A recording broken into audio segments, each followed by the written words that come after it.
I never thought I would stand in a courtroom watching the man who tried to destroy me being dragged away in handcuffs, screaming that I was a snake, a thief, a witch. But there I was, my daughter Lily clutching my hand as Jordan Ward's face turned purple with rage, while security guards wrestled him toward the exit. The judge had just declared that his father's will was valid, that everything Declan Ward had built now belonged to me, a woman Jordan had called trash just weeks before. As the heavy courtroom doors slammed shut behind him, I felt something I hadn't felt in years. Not just relief, not just vindication, but the bone-deep certainty that I had finally taken back my life. If you want to hear how a homeless single mother became the heir to a billion-dollar empire and brought a monster to justice, stay with me. And if this story resonates with you, please hit that like button, subscribe to hear more stories of triumph over adversity, and leave a comment telling me what you would have done in my situation. Your support means everything. But let me take you back to where it all started, before the courtrooms and the mansions, back when I still believed that hard work and loyalty meant something. I used to think I had it all figured out. My design studio, Blake & Bloom Designs, was thriving. We had a waiting list of clients. My portfolio was featured in 3 major magazines, and every morning I woke up believing I was building something that would last.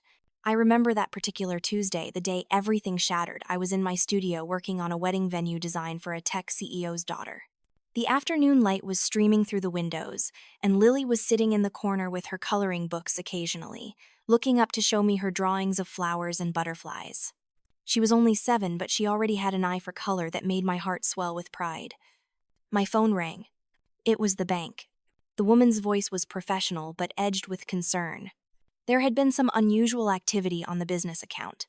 Large transfers. I told her there must be some mistake, that I would call back after checking with my husband Ethan, who managed our finances. He was supposed to be at his office downtown handling the investment side of our partnership. We had built this together, or so I thought. I had designed every space, poured my soul into every project, while he managed the money and brought in the corporate clients through his network. I called him. He picked up on the 3rd ring. His voice was cold, amused almost. "Liv," he said, dragging out my name like it was a joke. "I already took it all. Did you really think you could build an empire on your own? You are nothing but a naive fool." My hands started shaking. "What are you talking about? Ethan, where is the money?" "Lily needs that money for her medical fund. She has been having those breathing problems, the specialists, the tests." I heard laughter in the background. A woman's laughter, high and cruel. "Oh, honey," he said, and I could hear the smirk in his voice. "Goodbye, millionaire." The line went dead. I stood there in my studio, phone in hand, staring at nothing. Then I hurled the phone against the wall. It shattered pieces, scattering across the polished concrete floor. I was shaking, tears streaming down my face, but underneath the shock was something else. Rage. Pure burning rage. Melissa, my assistant, had just walked in with coffee. She froze, eyes wide, taking in my face, the broken phone, my clenched fists. "What happened?" she whispered. "He took everything," I said. My voice did not sound like my own. Everything. The next 48 hours were a nightmare that moved in slow motion. Clients started calling, their voices apologetic but firm. They had heard rumors, they said. They needed to put projects on hold. Within a week, every single contract had been canceled. The bills started piling up. Vendors demanding payment. The landlord for the studio space. I had always been meticulous about finances, but Ethan had controlled the accounts. He had convinced me it was better that way, that I should focus on the creative work while he handled the boring business side. I had trusted him completely. That trust had been my biggest mistake. I tried to fight. I went to lawyers, but they all said the same thing. Without money for a retainer, without clear evidence that he had committed fraud versus just withdrawing from joint accounts, there was nothing they could do quickly enough. The divorce would take months. The business was already hemorrhaging. I watched my dream crumble in real time, signing bankruptcy papers under fluorescent lights that made everything look sickly and unreal. My hands trembled as I signed my name, each stroke of the pen feeling like I was erasing my own identity. Lily asked me that night, sitting in the studio that would soon belong to someone else, "Mommy, where are we going to live?" I held her close, trying to keep my voice steady. "We will figure it out, baby. I promise." But I had no idea how to keep that promise. I thought in my desperation that I could turn to my parents. Gregory and Vivian Blake lived in a mansion in the suburbs, a sprawling estate with manicured lawns and a circular driveway where luxury cars gleamed in the sunday. I had not spoken to them much since I married Ethan. They had disapproved of him, ironically enough, thought he was too ambitious, too slick. But surely now, when their daughter and granddaughter were facing homelessness, they would help. Family was supposed to mean something. I drove there in my beat-up pickup truck, the one thing Ethan had not bothered to take because it was worthless. Lily sat beside me, her face pale, dark circles under her eyes. She had been coughing more lately, a wet rasping sound that terrified me. The truck rattled and wheezed, barely making it up the long driveway. I parked in front of the house, looking up at the columns and the perfect landscaping, feeling like I was approaching a fortress rather than a home. My father answered the door. He looked at me, at Lily, at the truck behind us, and his face hardened. "What are you doing here?" he asked. "You have embarrassed us enough." My mother appeared behind him, a silk scarf around her neck, holding a handkerchief to her nose as if we smelled bad. "You look filthy," she said. Her voice was flat, matter of fact. "We do not harbor failures, Olivia. You made your choices." I felt Lily's hand tighten in mine. "Dad," I said, trying to keep my voice from breaking. "Mom, I just need a place for Lily to stay. Just until I can get back on my feet. She is sick. She needs stability. Please." Lily looked up at them with her big eyes. "Grandma, Grandpa." My father pulled out his wallet. He extracted a single $50 bill and held it out like it was contaminated. "Here," he said. "Get some gas. And then leave. We do not have a daughter who cannot take care of herself." My mother nodded. "We raised you better than this," she said. "Figure it out on your own." The door closed. Not slammed, just closed, smooth and final as a coffin lid. I stood there on their doorstep, holding that $50 bill, Lily crying softly beside me, and something inside me changed. I had always tried to please them, always tried to be perfect, always sought their approval. I had spent my entire childhood being the good daughter, the straight-A student, the one who never caused trouble.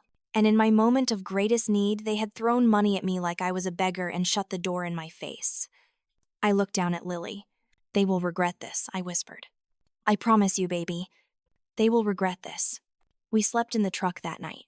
It was raining, one of those relentless autumn storms that turns everything gray and cold. I had parked in a grocery store lot, trying to find a spot that was not too exposed but not so hidden that we would draw attention. Lily was burning up with fever, her small body shaking. I held her, trying to keep her warm with our thin blankets, whispering stories to her, promising her that everything would be okay, even though I had no idea how to make that true. I prayed that night, something I had not done since I was a child. "Please," I whispered into the darkness. "Please, if anyone is listening, help us.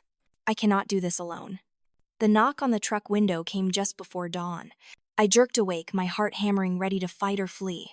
A woman stood outside in the rain, tall and composed despite the weather. She was holding an umbrella and wearing an expensive coat that somehow managed to look both practical and elegant. Her eyes were sharp but not unkind. I cracked the window an inch. "What do you want?" "My name is Clara Hudson," she said. Her voice was calm, professional. "I am looking for Olivia Blake. I work for Declan Ward. He has been searching for you for 12 years. He is dying and he needs to see you." I stared at her. "I have no idea who that is," I said. "Leave us alone." 12 years ago," Clara continued, "you stopped on Route 9 after a car accident. The driver was trapped. You pulled him out before the car caught fire.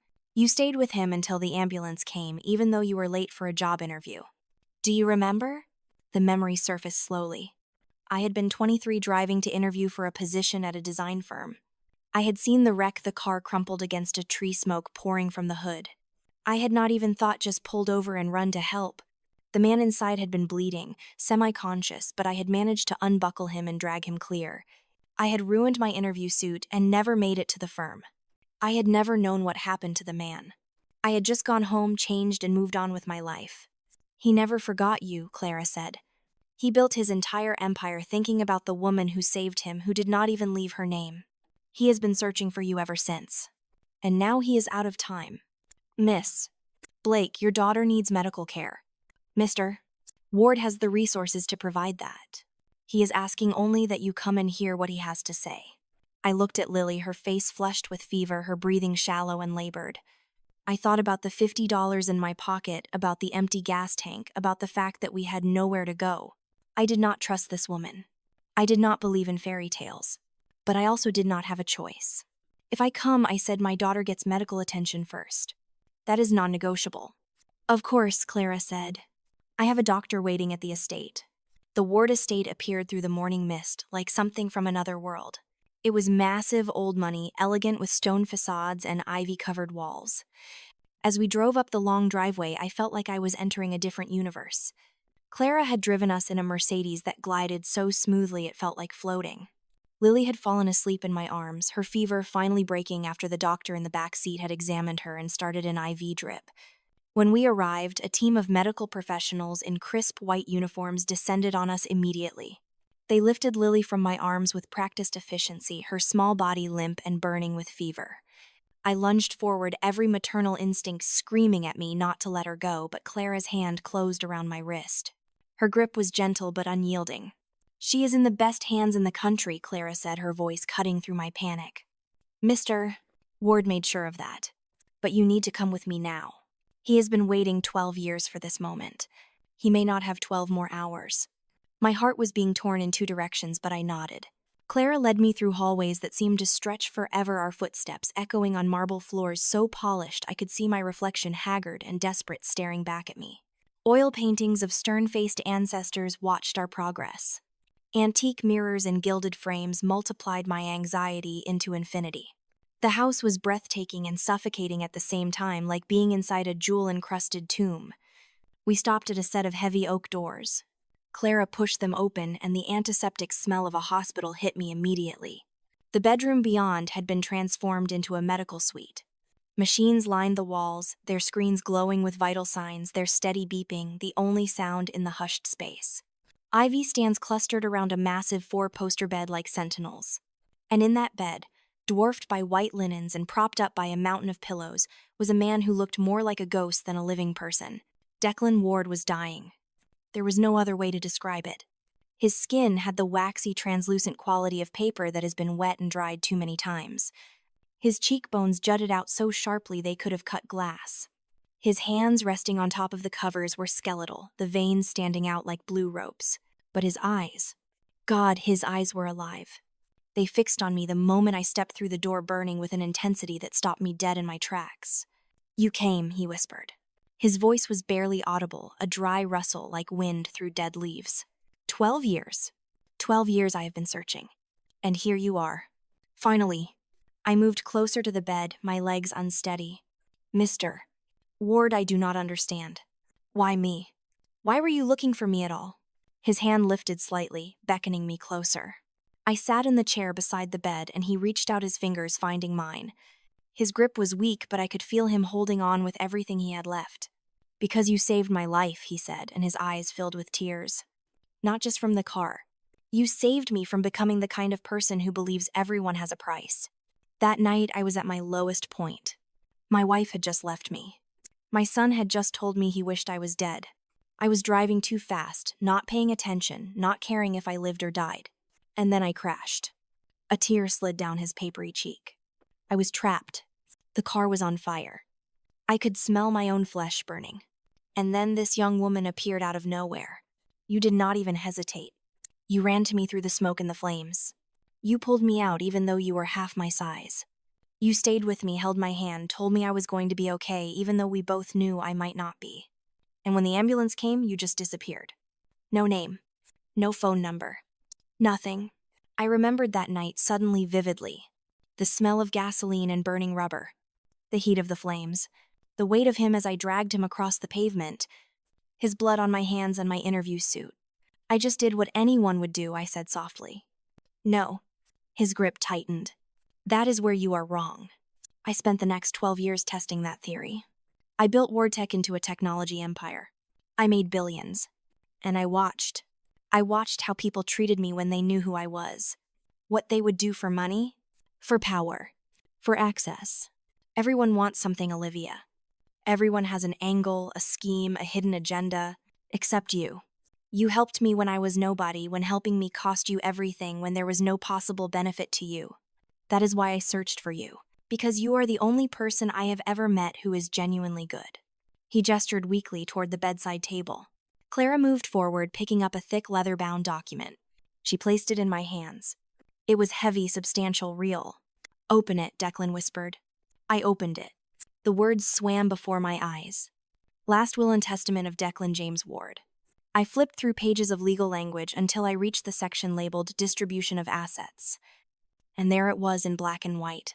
The entirety of the Ward estate, including all property investments and controlling shares in Ward Tech Industries, to be transferred to Olivia Marie Blake. This cannot be real, I said, my voice shaking. This has to be a mistake. You have a son, Jordan Ward. I have read about him in magazines. He runs Ward Tech with you. This should go to him. Declan's face transformed. The gentleness vanished, replaced by something harder, colder, shot through with pain and rage and heartbreak. His hand squeezed mine so hard I felt the bones grind together.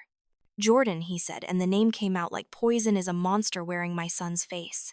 He has been stealing from the company for 5 years. Millions of dollars funneled into offshore accounts. He has been poisoning me, Olivia. Slowly, carefully, putting toxins in my food, my medicine, my drinks, waiting for me to die so he can take everything and destroy it. I have the proof. It is all in that envelope beside the will. Everything he has done. Every crime. Every betrayal. His breath was coming faster now, the machines beeping more urgently. But he would not let go of my hand. The car crash that almost killed me 3 months ago. The brakes were cut. I have the mechanic's confession on tape. The fall down the stairs last Christmas. The railing had been sawed through. I have photos of the cuts before maintenance fixed it. The infections that kept landing me in the hospital, contaminated IV bags. I have security footage of Jordan sneaking into my hospital room at night with syringes. My own son, Olivia. My own flesh and blood has been trying to murder me for 3 years. And when I am gone, he will take Ward Tech and turn it into something evil. He will use it to destroy competitors, to ruin lives, to feed his greed and his cruelty. Tears were streaming down his face now, and mine too. This is why I need you. You are the only person I trust. Take everything. Use the evidence I have gathered. Stop him. Build the company into something that helps people instead of crushing them. Give your daughter the life she deserves. Promise me, Olivia. Promise me you will fight. The weight of what he was asking crashed over me like a wave. This was not just accepting help. This was declaring war against a man who killed his own father. This was stepping into a world I did not understand with enemies. I could not imagine holding weapons I had no idea how to use. But I looked into Declan's eyes and saw the same desperation I felt every time I looked at Lily. The desperation of a parent who would do anything to protect what they loved. And I understood that this was not really about me at all. This was a father's last stand against evil. He was handing me his sword and praying I had the strength to swing it. I promise, I whispered. Declan smiled. It was the most beautiful, peaceful smile I had ever seen. Thank you, he said. And then his eyes closed. He died 3 hours later. I sat with him the whole time, holding his hand, feeling his breathing slow and then stop. Clara was there too, tears running silently down her face. When it was over, when the machines went silent and the doctors came in to officially pronounce him dead, I felt something shift inside me. The desperate, broken woman who had begged her parents for help was gone. In her place was someone new. Someone with purpose. Someone with power. Someone who had been given a gift and a mission and would burn the world down before she failed. I went to Lily. She was sleeping peacefully in a bedroom that looked like a princess suite, her fever broken, her breathing easy. I kissed her forehead and made a silent vow. No one would ever threaten her again. No one would ever make her feel worthless. I would build a fortress around her using Declan's fortune, and anyone who tried to hurt her would have to go through me first. I should have known Jordan would not wait long. He arrived the next morning like a natural disaster. I heard him before I saw him, his voice echoing through the halls like thunder. The sound of breaking glass, of furniture being overturned, of a man who had just lost everything and was determined to destroy whatever was left. Where is he? Jordan's roar made the chandelier shake. Where is that senile old bastard? Clara and I were in the main parlor, surrounded by lawyers and documents preparing for exactly this moment. Clara stood, her face composed, but her hand moving subtly to press a button under the desk. The silent alarm. Your father passed away last night, she said, her voice, arctic cold. I suggest you show some respect for the dead. Jordan Ward exploded through the doorway, and I got my first real look at the man who had tried to murder his own father. He was handsome in a cruel way, with sharp features and cold eyes, and an expensive suit that probably cost more than my truck. But his face was twisted with rage, purple veins standing out on his forehead, spittle flying from his mouth. Respect, he screamed. That old fool does not deserve respect. He deserves to rot. And you, he set his eyes, finding me, who the hell are you? He crossed the room in 3 long strides. I wanted to run. Every instinct told me to grab Lily and flee. But I had made a promise to a dying man. I had been given a sword. And I would be damned if I surrendered before the fight even began. I stood my ground as he got in my face close enough that I could smell expensive cologne mixed with alcohol and rage. Who am I? He snarled. Some gold-digging whore who crawled into my father's bed when he was too weak to fight back. Some opportunistic bitch who saw an easy mark. You picked the wrong man, Deacon, sweetheart. You have no idea what I am capable of. My name is Olivia Blake, I said, and I was amazed at how steady my voice sounded. Your father left me everything. This house. The company. All of it. And before he died, he told me exactly what kind of man you are. A thief. Aliar. And a murderer. Jordan's face went from purple to white to crimson. For a second, I thought he might have a stroke right there. And then he laughed. It was the most terrifying sound I had ever heard, completely devoid of humor, full of nothing but rage and contempt, and the absolute certainty that he was about to end me. His hand moved inside his jacket. When it came out, he was holding a gun. A sleek black automatic that he pointed directly at my chest. You think you are going to take what is mine, he said softly. His voice had gone quiet, which was somehow more frightening than the screaming. You think because some confused old man scribbled your name on a piece of paper that you get to walk away with billions of dollars? Let me tell you what is going to happen. I am going to put a bullet in your chest. Then I am going to find your daughter and put a bullet in hers. And then I am going to burn every copy of that will until there is no proof it ever existed. No one will ever know what happened to the poor homeless woman and her sick kid who wandered onto my property and disappeared. Jordan Clara shouted, but he ignored her, his finger moving to the trigger. Time did something strange. It stretched out like taffy, each second lasting an eternity. I saw his knuckle whiten as he began to squeeze. I saw the barrel of the gun dark and infinite, pointing at my heart. I thought about Lily upstairs sleeping peacefully, who would wake up an orphan. I thought about Declan, who had trusted me to be strong enough for this. I thought about my parents who had called me worthless, who would hear about my death and feel nothing. And I thought, this is it. This is how it ends. Before I even had a chance to fight, and then the world exploded into motion. Someone crashed through the parlor door like a freight train. I caught a glimpse of familiar blonde hair, heard a voice I knew screaming, "You psychotic son of a bitch." And then Melissa, my wonderful, loyal, absolutely insane assistant who I had not seen since the studio closed, tackled Jordan from behind with the force of a linebacker. The gun went off. The shot was deafening in the enclosed space, the bullet tearing through an oil painting of some long-dead ward ancestor and embedding itself in the wall. Jordan went down hard, Melissa on top of him, her knee driving into his kidney, with the precision of someone who had taken self-defense classes and paid attention. You do not get to hurt her. Melissa screamed, punctuating each word with another blow. Not now. Not ever. The gun skittered across the marble floor, spinning like a roulette wheel. Security guards came pouring in, alerted by Clara's silent alarm. They grabbed Jordan, hauling him upright, even as he thrashed and spit and hurled threats. I will destroy you, he screamed, his face a mask of pure hatred as they dragged him toward the door. I will end you, Olivia Blake. I will make you watch your daughter die. I will burn everything you love. You will beg me to kill you before I am done. You are nothing. Nothing. Do you hear me? You are nothing. The guards wrestled him out of the room. His screams echoed through the mansion, getting fainter but no less venomous. I stood frozen, shaking like a leaf, my ears ringing from the gunshot. Melissa wrapped her arms around me. I found you, she said, crying. GPS on your phone. I had to know you were okay. I had to help. I hugged her back, unable to speak. Clara crossed to the bar and poured 3 glasses of whiskey with hands that shook only slightly. We all drank in silence, letting the adrenaline drain away, letting the reality of what had almost happened sink in. Then Clara retrieved the envelope Declan had left. We spread the contents across the massive dining table. And what we found was a roadmap to destroying a monster. There were recordings. Hours of them. Jordan on the phone with the mechanic negotiating the price to cut the brake lines. Jordan meeting with a chemist discussing which poisons would be undetectable. Jordan talking to a lawyer about how to contest his father's will, casually mentioning that the old man would be dead soon anyway. There were bank statements showing millions of dollars flowing from WardTech into Jordan's personal accounts. Falsified invoices. Ghost employees. Money laundering schemes that would make a cartel blush. There were medical records that Declan had obtained showing the toxins in his blood, with timestamps matching Jordan's visits. There was security footage from the hospital showing Jordan entering his father's room at 3 in the morning, injecting something into the IV and leaving. There were photographs of the sawed railing, the cut brake lines, the contaminated food. There were testimonies from employees Jordan had threatened, from business partners he had destroyed, from women he had assaulted and then paid off.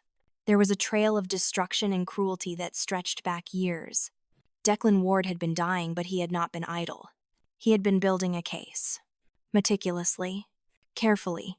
Waiting for the right moment to strike back. And he had left me the detonator. "This is enough to bury him," I said, looking at the mountain of evidence. "This is enough to put him away forever." Clara's smile was sharp and hungry. "Then let us call the prosecutor. Let us finish what Mr. Ward started."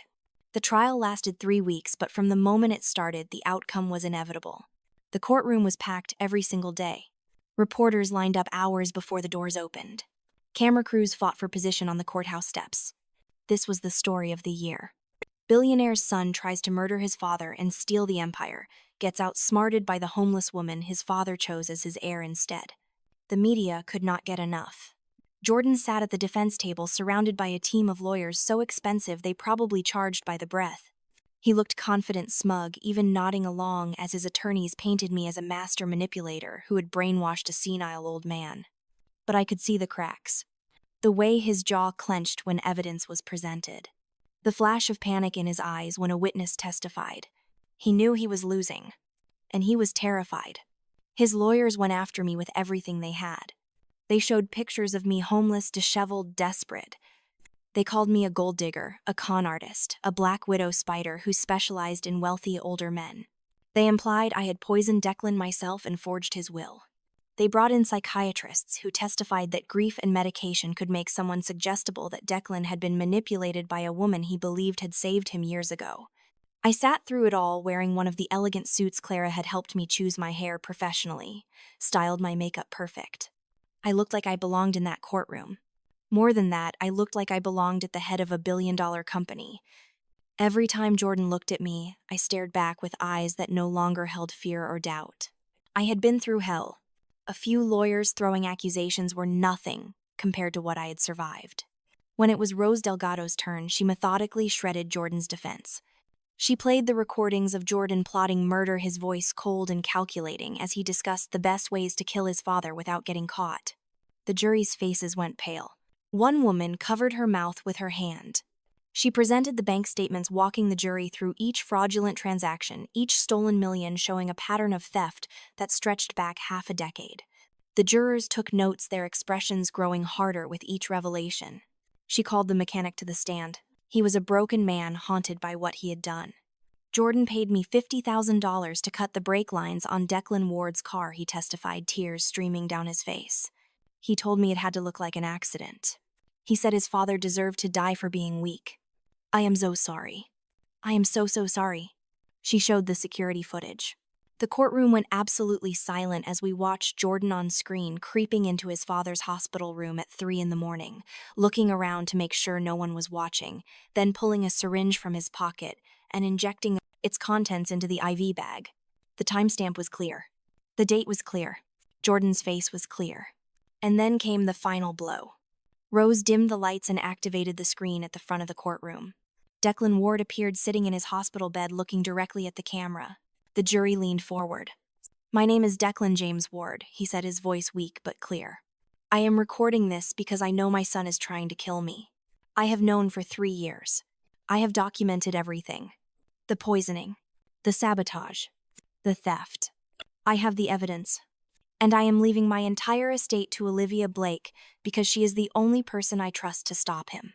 Jordan Ward is a murderer. He is a thief. He is a monster. And I am using my last breaths to make sure he does not profit from my death. Do not let him win. Please, do not let him win." The video ended. The courtroom exploded. Reporters shouted questions. Spectators gasped. And Jordan lost his mind. He jumped to his feet, screaming that it was fake, that I had drugged his father, that we had forced him to say those things. He lunged toward me, murder in his eyes, and it took 4 security guards to restrain him as he hurled every vile insult he could think of. The judge slammed her gavel.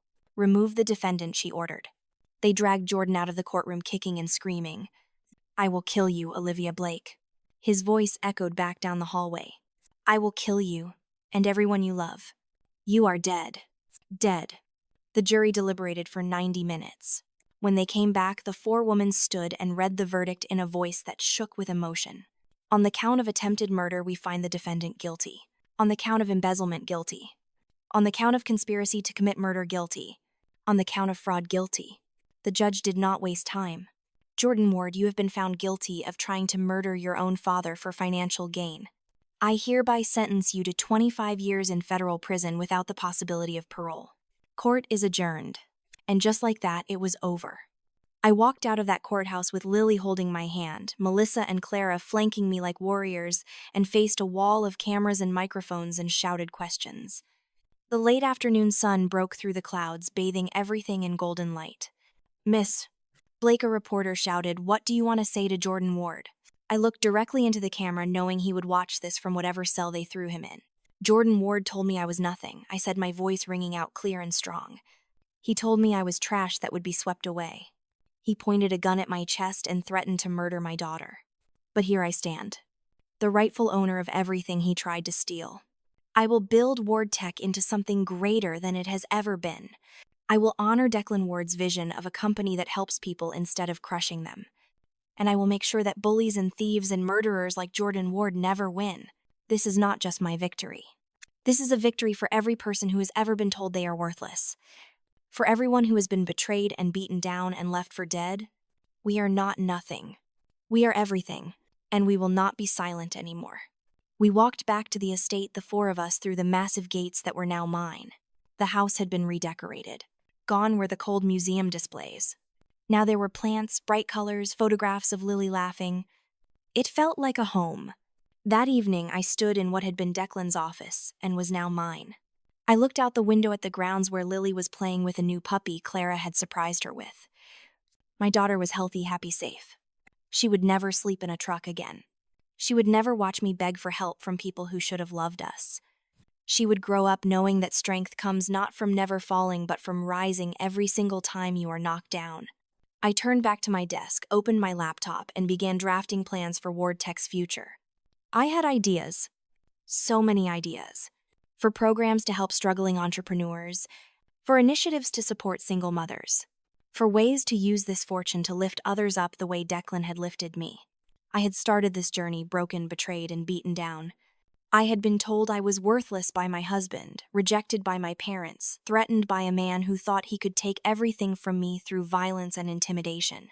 But I had survived. More than that, I had won. Sometimes, the universe breaks you down completely before it rebuilds you into something stronger. Sometimes the people who should protect you will fail you in unimaginable ways. Sometimes you have to lose everything to discover what you are truly made of. And sometimes, when you least expect it, a stranger's kindness from years ago comes back to save you, to give you the weapons you need to fight back and claim the life you deserve. I learned that you cannot rely on others to give you worth. You cannot wait for validation from people who will never see your value. You have to recognize it in yourself, defend it fiercely, and never let anyone convince you that you deserve less than dignity, respect, and love. My name is Olivia Blake. I was homeless, betrayed, and left for dead by everyone I trusted. And I became the owner of a billion-dollar empire because one man remembered that I had helped him when he had nothing. That is the power of integrity. That is the power of refusing to give up. That is the power of believing that you deserve better even when the whole world tells you that you do not. So I ask you this. When life breaks you down, when the people you love betray you, when you are at your absolute lowest point, will you give up? Or will you fight for the future you deserve? What would you have done in my place? Would you have had the courage to accept help from a stranger?